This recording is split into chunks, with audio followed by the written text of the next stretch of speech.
I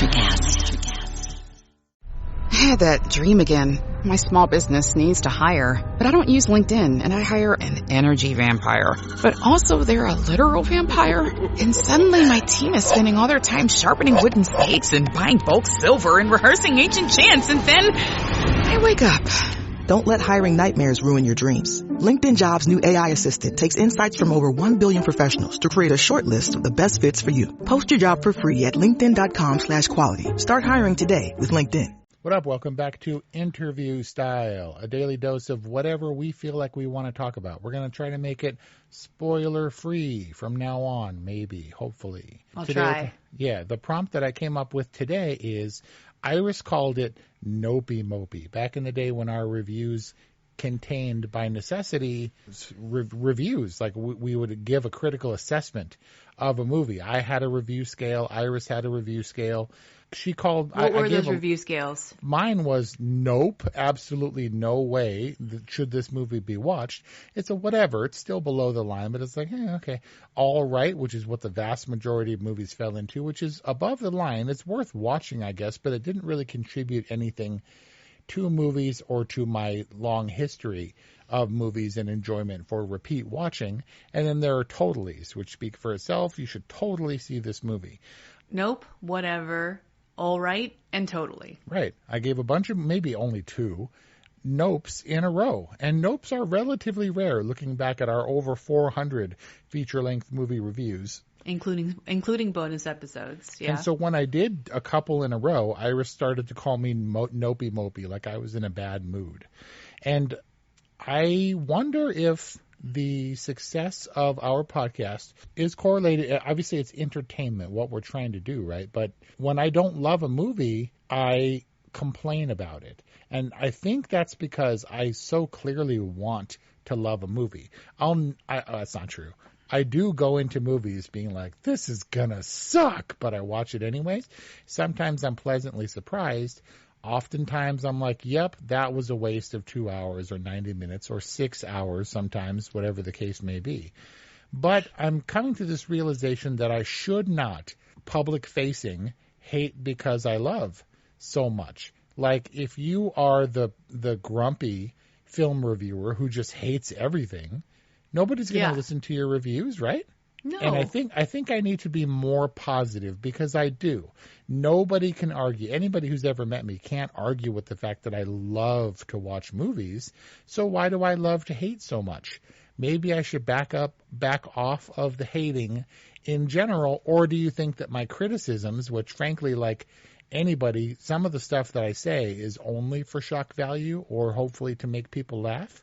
Otherwise, because I'm certainly not racist or controversial in any other way, right?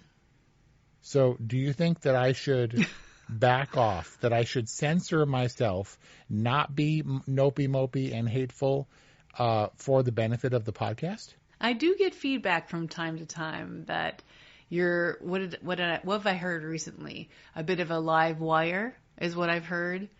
That, yeah, negative, but not like so harsh as that. Most recently, the Chill and I discussed our discussion on K-pop Demon Hunters, and she was just like, why? Like, why did you hate that movie so much? When it really wasn't asking much of you. That's a recent, very Nopey Mopey episode that you even confessed after the fact. I said in the discussion, I was only doing it because I knew Iris was going to come at me hard with the love when she knows I'm generally disdainful of animation like that. And also you got in a bit of a rut and felt like you weren't being heard maybe and needed to reiterate your point over and over and over and over and over again. So should you be more positive? Is this part of like a 2026 resolution kind of a thing? It's not, but Kelly did say that sometimes that I'm too hard on movies. I don't know what she said specifically recently, but I started to feel bad about crapping on movies because I do have fears that one day, so like if I asked a guest to show up on our podcast, they'd be like, yeah, but you're kind of mean about the thing that I did or whatever. True.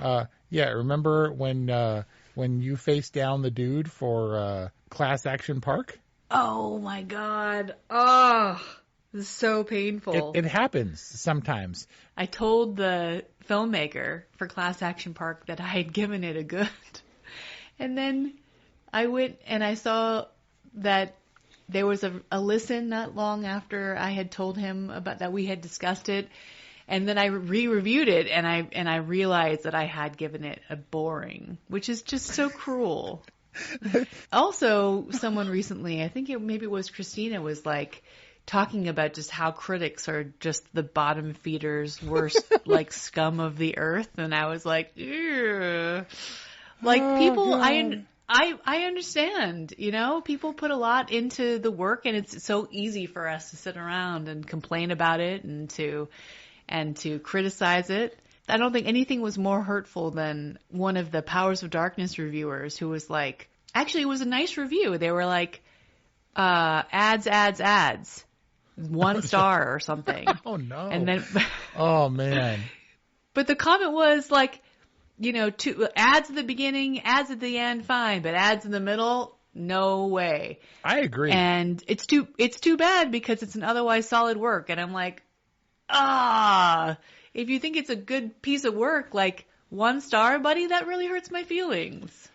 380 of our 400 plus reviews, I'm guessing, has an ad in the middle. And I get that the program is searching for a break in conversation, invariably in the middle of one of my sentences. Because I'll take like a breath and it'll cut to an ad and it'll blow my punchline. Because my comic timing is impeccable. And I will set up a joke and then the laugh and the response will be on the other end of 3 minutes of ads or whatever. Horrible, but we do what we have to do. We wouldn't be millionaires without, what is it? Electrocast. Which is our beloved ad network and podcast hosting home. But we are podcasting because we enjoy it, but also because it would be nice to be able to sustain ourselves a little bit more than we do with the income generated from advertising on the podcast. That's how we make Or Whatever movies possible.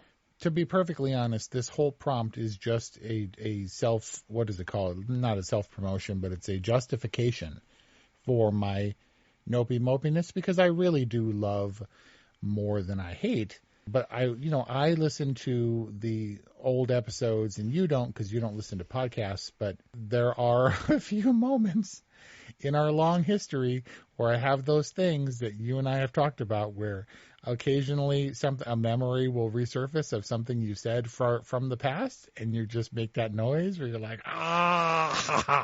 and Brian will be like, what's wrong with you? And you'll be like, you can't tell him that you just had a memory of something horrific that you said in the past and you're like viscerally reacting to the awkwardness and reliving the awkwardness that you caused in that moment. All of those moments. Oh, that's my favorite. I love to torture myself with those literally moments. Hundreds of hours of those moments are up for future generations. And I'm going to try to be better. It's not a resolution, just generally speaking, none of the wildly successful, if one can call such things, movie reviewers really dump on it. And that's not true. I mean, people give bad reviews for sure, but they're not negative or hurtful. It's strictly limited to the quality of the work. And it really is about the quality of the work to me. I love movies. And when I don't hate, I'm just more disappointed because I will always hope that a movie will entertain me and be enjoyable when I sit down to watch it. I think that what we're trying to say is that we recognize that when someone sets out to make a movie or other piece of entertainment, they don't set out to make a bad one unless they're just using AI to work the system and generate massive scale micro income. But that's not the case here at Oral Movies. This is, what do they call it? Artisanally created and handcrafted? By Bennett Barbaco, Rob Armjarv, and Michael Granteri. And I will also admit freely that as many bad movies are that we've talked about, Nope movies, we've also had some pretty stinker episodes, wouldn't you say? Sure. Few and far between. 400 of them, orwhatevermovie.com or wherever you get podcasts. Thanks for listening to those and for this, our segment, Today's Interview Style. Bye. Our world is changing faster than we know it. leading us into a technological revolution that's shaping our future in real time. Join us to meet these innovative startup leaders who are creating mind-blowing new AI applications, autonomous robot systems, and so much more. I'm Johnny Kaplan, your host on the Tech Talk Revolution podcast.